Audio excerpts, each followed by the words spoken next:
Elton is actually quite upset with Harry for several reasons. I have been told that he actually has asked Elton to give him some money for Invictus. Elton has said no. Prince Harry may have to spend millions now, because loser typically pays when you lose a lawsuit in the UK, and he, to put it frankly, got his ass handed to him by this judge. Some people have said he's going really off his rocker. You know, this has been so bad. It's literally the week where nothing went right. It's his worst week in 30 years.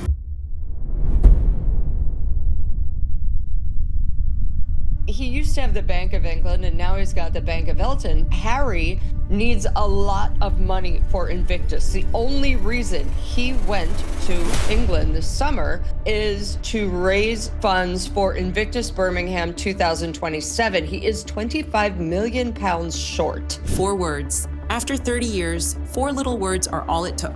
I am not an ATM. That, if you believe the story now tearing around London and half of Australia, is what Sir Elton John finally said to Prince Harry when the boy turned up with his hand out one more time. Not a stranger, not some business contact from a party. Elton John, the man who sat at that piano and sang Diana to her rest as the whole world wept into its sleeves. The closest thing Harry had left to a fairy godfather. Now, the word this week is that he has shut the door on Diana's son and, or so we're told, rather enjoyed the click of the latch. Not only did he lose the case, but I'm saying that he might have lost Elton John. Like, yes. This, he's apparently, Elton John's told him, this was according to Paula Froelich, I think you interviewed. Yeah. I'm not an ATM. Here is how a friendship like that ends up on the rocks. 8 days ago, Harry walked out of a London courtroom, having lost the biggest legal fight of his life. Every last claim thrown out. A bill behind it that people are now putting north of £50 million, with Elton one of the names on the hook for it. Elton John may be called upon for Harry's legal bills, because the legal bills, and I think we're about to find out in the next week how much he could be up for, could be in the tens of thousands. And that might actually bankrupt him, which would be a disaster, because let's be honest, every venture that these two have been on has been a disaster. I don't know how much money that they're getting. And so Elton, according to Paula, has had enough, because he might be the one that has to bail him out, because initially, before this case started, Elton had actually said that he would help Harry out. Then, so the story goes, with Elton still bleeding money over a case Harry talked him into, the prince came back round and asked him for more, not for the bill, for something else entirely. That is when a very rich, very tired old friend of his mother's reportedly said the quiet part out loud. He has $4 million from corporates and anonymous donors. He needs $25 million more. And this was supposed to be a big triumphant return. He was going to go glad hand people and really get them to open their wallets. They're not. Settle in then. This one has 3 decades in it. We are going to walk through how Elton John went from playing at Diana's funeral to reportedly turning her son away, what that courtroom disaster is really costing, and why "I am not an ATM" might be the most humiliating sentence ever aimed at a prince.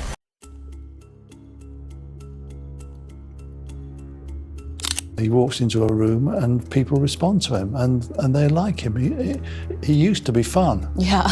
He was a fun guy, but he's turned into an embittered middle-aged man. And he's going to have to be very careful, because it bleeds into your everyday work, that you're just hostile and aggrieved. To understand why this one cuts so deep, you have to understand what it was. This was never a passing celebrity friendship. Elton loved Diana. When she died, it was Elton who rewrote his most famous song for her, sat down in Westminster Abbey in front of 2 billion people, and somehow got through it without falling apart. Candle in the Wind, that September morning, brought in more than $47 million for her memorial fund, and he never sang that version again, not once. He said it belonged to her. When Diana was gone, Elton kept an eye on her boys. David Furnish, Elton's husband, once described him in a sworn statement as a parental figure to Harry. Well, Elton, to be fair, brought Harry into this, introduced Harry to David Sherborne. And then Harry brought in Doreen Lawrence. And I think they really thought they would have this huge, strong claim if like all 7 of them, because there was, of course, Elizabeth Hurley, Sadie Frost, Sir Simon Hughes as well, if they all were together as a group. 97 freaking complaints made, and they were all tossed out. A parental figure. Sit with that word for a moment. It changes everything about what came next. Go back to 2007. Harry, still a young man, asked Elton to sing Candle in the Wind one more time at a concert for his mother. Elton gently turned him down. Too raw, he thought. Too morbid. So he played your song instead. Even then, Elton was the grown-up in the room, shielding the boy from his own grief. Harry knew exactly what he had in him too. He wrote about Elton in his own memoir with real tenderness. I loved him, Harry wrote. I'll always love him. His words, not mine. He is still angry about a story in a newspaper from 20 years ago, and if you upset this prince, he's gonna get ya. Doesn't matter how long it takes, he's gonna come for you. He went for the newspaper, and then he went for the individual journalists, and really went after them in the most vicious way. There he was at the wedding in 2018, pink glasses and all, up on his feet at the reception playing Tiny Dancer for the grandson of the woman he adored. There he was again in 2019 when the press went after Harry and Meghan, and Elton did not hedge, did not wait for his publicist. He dashed off a signed statement within hours. He said he felt a deep obligation to protect Harry and his family from the very press intrusion that, in his words, contributed to Diana's death. That is not a fair weather friend. That is a man throwing himself in front of a bullet for somebody else's child over and over for 30 solid years. So when you hear how this same man is talking now, you understand why the whole internet sat up.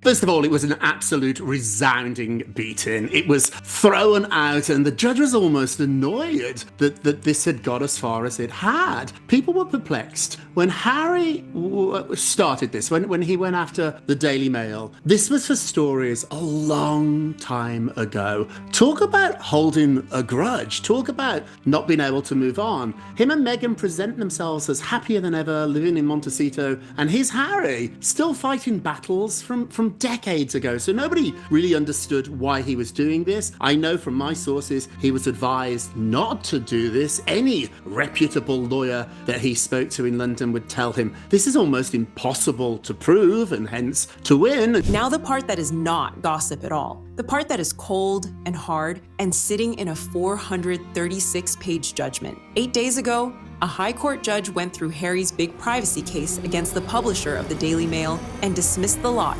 97 claims. Every single one gone. Harry was not fighting this one alone, mind. He had gathered a whole roll call of famous names to stand beside him. Baroness Doreen Lawrence, Elizabeth Hurley, Sadie Frost, and, yes, Sir Elton John and David Furnish. All of them right there on the claimant list with him. They lost together, all of them. When you lose a case this size in London, you do not just walk away bruised. You walk away carrying the other side's legal bill. The publisher's people have put that figure at more than £50 million.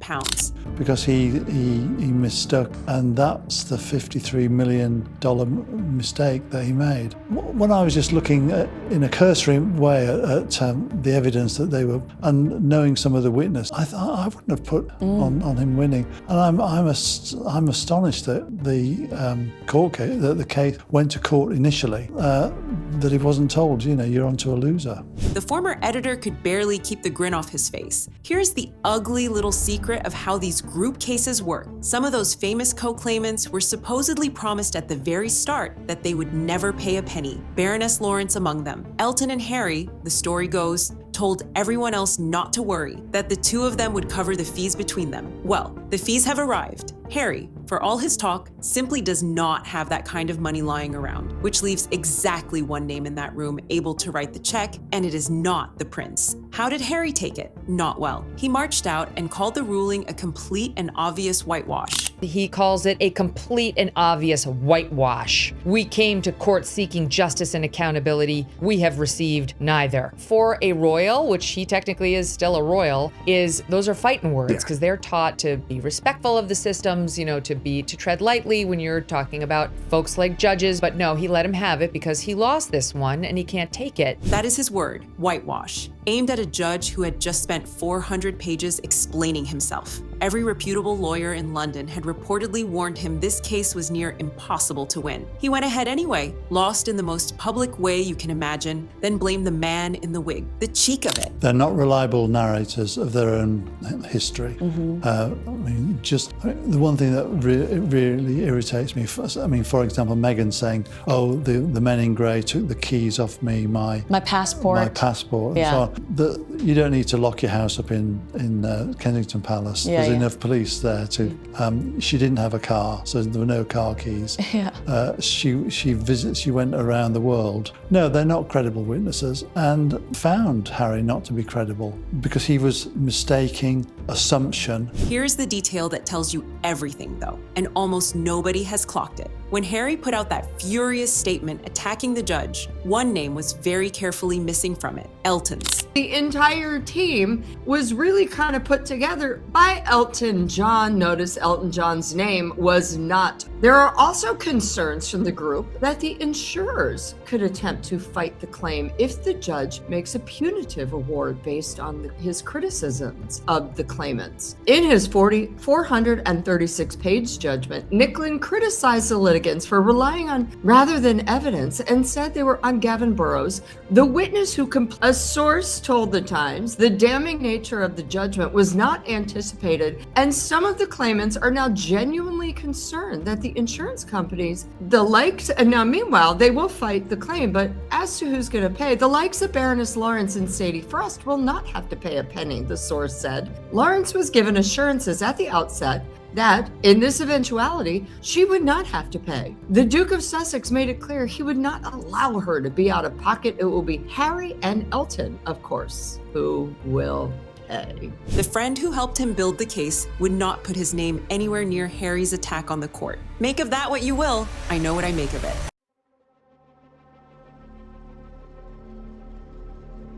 I've been reporting that obviously the finances are in big doo-doo. He's got 1 week or 2 weeks, however long he stays. He was here 1 week. We'll see how long they stay for, to raise $25 million. Who the hell wants to be associated with Harry right now? It's the whole Sentabali problem. You know, his brand is dragging down the event. Right. Here's the moment the whole thing turns on. Losing the case was bad enough, but Harry did not come to Britain this summer to lose in court. He came, so the reporting goes, hunting for money. His Invictus Games are heading to Birmingham in 2027, and the story doing the rounds is that the event is a staggering £25 million short. Tom Sykes actually went to the Birmingham Invictus event on Friday, and this is what it looked like. Yeah, I mean, I saw that live. It was fascinating. It was so great to have that on the ground. Nobody is there. He had pulled in about $4 million on top of a government grant, and this was meant to be the big triumphant tour where he glad-handed the rich and the loyal and got them to open their wallets. They kept them shut. And if you look cost of Invictus,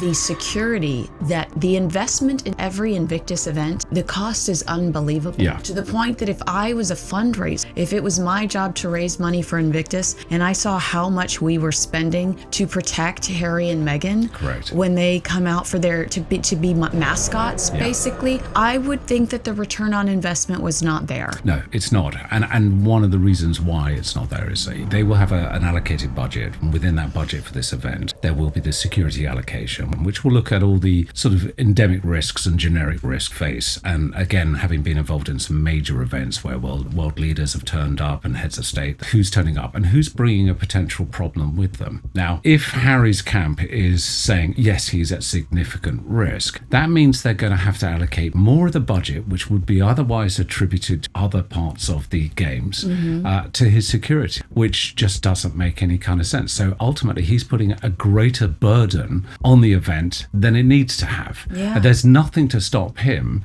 zooming in on a big screen to the event from his comfortable living room in Montecito to say, or just him. So who did the desperate man turn to? The softest touch he had ever known, his mother's best friend. Here's the part that lands like a slap. Harry had already dragged Elton into a £50 million legal disaster. Elton was already staring down his own share of that bill, and Harry, knowing all of that, went back to the same man and asked him to fund Invictus as well. The sheer audacity of it. So I have been told that he actually has asked Elton to give him some money for Invictus. Elton has said no because court case is such a big deal now. He asked Elton before the judge came down with the ruling, but Elton kind of saw where the wind was blowing, and he was like, because as the Times of London said, Elton and Harry assured everyone else they would take care of the fees, but doesn't have that money. Elton said no. He asked before the judge even ruled, and Elton, reading exactly which way the wind was blowing, said no. The line the whole internet is now quoting, the one put in Elton's mouth by the people around him, runs 4 words long. I am not an ATM. The Bank of England, they are saying, has turned into the Bank of Elton, and the Bank of Elton has just frozen the account.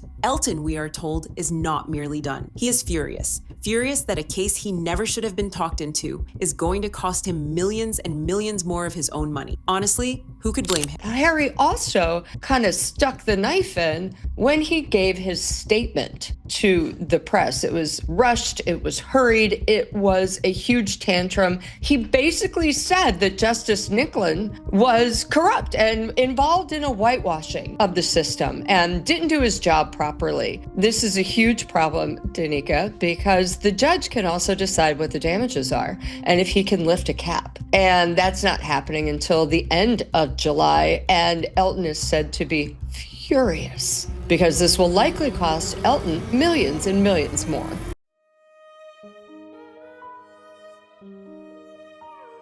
Here are Prince Harry's estimated bills just per year. This is just for this year, minus this actual court case. He's got for staffing. And now I put it in pounds, so I'm going to say it in dollars. Staffing is $250,000. Mortgage payment is $500,000. His security costs are $4 million a year. He already owes $1.5 million because after he lost to the Home Office, suing Ravik, right now, just this year, without this case alone, he's on the bill for over $6 million this year. Here's where you see, in cold numbers, just how far this man has fallen. One person who has watched him for years called it his worst week in 30 years. And, for once, that is not tabloid inflation. For all the Netflix money and the Spotify money and the memoir that sold millions, the reporting on Harry's real finances is brutal. Here's his income. He makes $1 million a year as the chief impact officer for Better Up.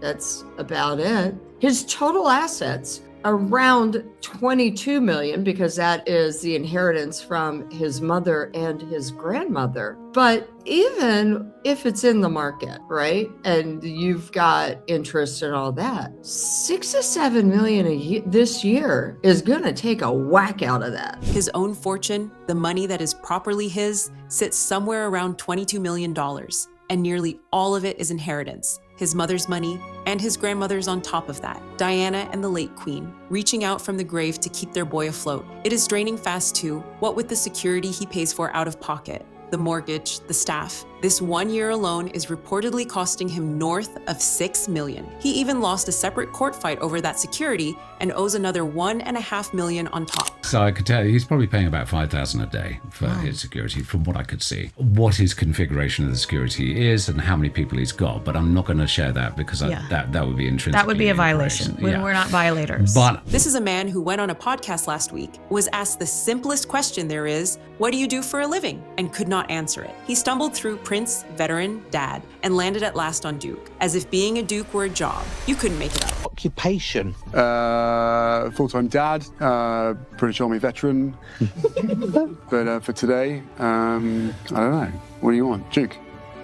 We go with the Duke, yeah. He doesn't have a job. He was in the army for a while. I think we have to tip our hats to that a little bit, but he did get special treatment. Let's be very clear about that too. He doesn't have a job. He doesn't know what it is to get up and work every day. He doesn't know what it is to hustle every day. He has extraordinary privilege, and it's just too bad that he's decided to squander it and to waste it. And that's what I think makes people so angry here, is that Harry is always complaining, always moaning, and you just want to shake him. The friends are doing the maths and quietly heading for the exits. This is a pattern now, and everyone can see it. The commentary even has a word for it, getting markled. You start out as their fiercest champion, something shifts, and suddenly you are off the list. The Beckhams, Oprah, the Clooneys. A lot of costs coming in that they've done, but this Elton John could save? Could he? Well, Rob Shooter's coming in saying, this may cost him Harry's and Elton John's friendship. The lawsuit became Harry's obsession, and not everyone wanted to go down with the ship. Elton supported him, but support has limits. Loyal, loyal, loyal, right up until they are gone. Elton, they are saying, is simply the biggest name yet to work out that the friendship starts strong, and the support has its limits. Where is the wife in all this? The word out of Montecito is that Meghan is furious he chased this ruinous case at all, watching from 5,000 miles away as her husband torched relationships and money in equal measure. Markle will likely be furious about the fees. She did not want him to pursue the case. Whether that particular whisper holds up, who can say? You will notice she was in no rush to stand beside him for the worst week of his life. Now, one thing I will not do, I will not laugh at the man Harry went to. Elton John, at 78, is losing his sight. He has said so himself, plainly and without a scrap of self-pity. Picture those two side by side. A half-blind man in his late 70s, quietly getting on with the grandson of a queen, knocking on his door for a check. That is the image at the center of this whole story. And honestly, it is not a flattering one for him. Friends say the Duke and Duchess has developed a troubling pattern. People are incredibly loyal to Harry and Meghan until they aren't. The friendship starts strong, something changes, and suddenly they're out. Elton may be the latest name added to the increasingly long list. Of being markled? The list includes the Beckhams, Oprah Winfrey, George and Amal Clooney, who are all former allies who are some of their fiercest supporters, but now, nope.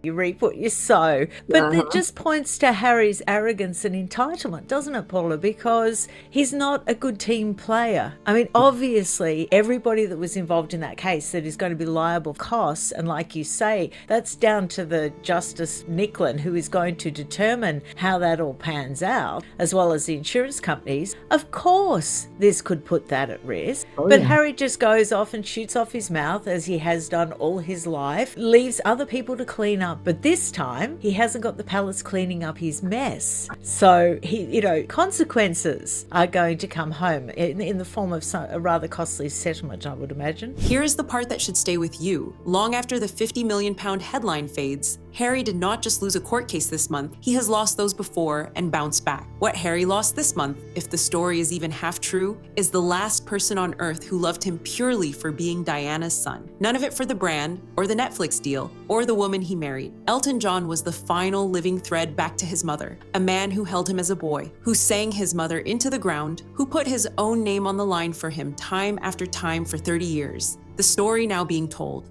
out loud, on television, is that Harry burned through even that, dragged the old man into a courtroom catastrophe, then had the nerve to ask him for pocket money on the way out. The sheer audacity. Think about how much has to go wrong, over how many years, for it to come to this. Diana's best friend, the softest touch that boy ever had. The one man guaranteed to take his side, quietly deciding enough is enough. All of his problems are someone else's fault. The media is number one on his list, who he blames for Princess Diana's death. He blames for everything bad that's ever happened to him. Of course, he blames the royal family for half of this as well. And to the point where he's filed multiple lawsuits against journalists who have far less power than he does, because unlike virtually every other public figure, including Wills and Kate, he will never take it like a man and understand that the enormous privilege of having the palaces and the crown jewels and the name and the titles and all the access that gets you does have a downside. This is not the press doing it to him. It is not the palace either, nor the tabloids he blames for everything. The way he's done it has been pick your battle. For a soldier, he takes on all comers at all times, like a fairground boxer. Buckingham Palace, his father, his brother, he doesn't know when to, hang on a minute, let's stand back. But then again, you can argue made by reasonable people. And Harry's not a reasonable person. It is a 78-year-old man who can barely see, gently closing a door that had stood open from 1997. The man who sang at Diana's funeral will not be her son's ATM. If even he has walked away, you have to ask the obvious, brutal question. The real question lands like this. What does Harry do now? With the court against him, the bill still climbing, and the last of his mother's circle stepping quietly back into the shadows. And the bigger one, the one nobody in Montecito wants to say out loud. If even Elton John is finished, who on earth is left holding the door open now? Elton isn't writing a check for Harry and no one is rushing to rescue him. The entire case was a colossal miscalculation. The money will hurt, but losing the trust and loyalty of powerful friends may end up costing Harry even more. So here is where I hand it over to you. Tell me, write down in the comments, has Elton John finally seen the real Harry, or is a decent man being dragged into a fight he never signed up for? Give me your honest verdict and don't spare him. I read every single one. Hit that like button. It genuinely helps this channel reach more people who care about these stories. Do subscribe as well. There's a lot more coming this week. The next one lands in a few days, and it is all about who ends up stuck with that £50 million bill when the court sits again at the end of this month. If you ask me, that hearing is going to be a proper bloodbath. You will want to be here for it.